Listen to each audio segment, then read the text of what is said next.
कोल्हापुरात 64व्या राज्य हौशी मराठी नाट्य स्पर्धेतील प्राथमिक फेरी सुरू आहे। यात मंगळवारी सायंकाळी कोल्हापूर मेडिकल असोसिएशनच्या कोल्हापूर अकॅडमी ऑफ पेडियाट्रिक्सच्या वतीनं आधी बसू मग बोलू हे नाटक सादर करण्यात आलं। या नाटकाचं लेखन विद्यासागर अध्यापक यांनी तर दिग्दर्शन प्राध्यापक अजय शिंदे यांनी केलंय। विवाह संस्थेतील नवरा बायकोच्या चांगल्या वाईट गुणांचा उलगडा करत इतरांना बघत नाही तर स्वतःत बदल करूनच संसार सुखी करता येतो हे या नाटकातून दाखवण्यात आले।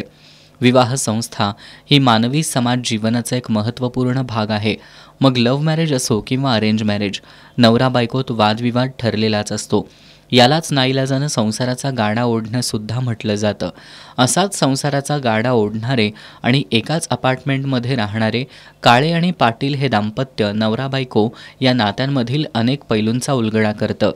नवऱ्याला आणि बायकोला इतर जोडप्यांना पाहून आपल्या जोडीदारात बदल हवा असतो, मात्र हे बदल करण्यापेक्षा एकमेकांना त्यांच्या गुणदोषांसह समजावून घेतलं तर संसार सुखाचा होत असतो।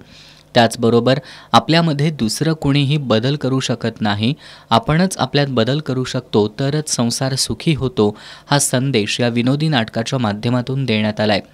या नाटकासाठी सुहास कुलकर्णी यांनी संगीत दिलंय तर नेपथ्य आणि प्रकाश योजना अजय शिंदे यांनी केली आहे।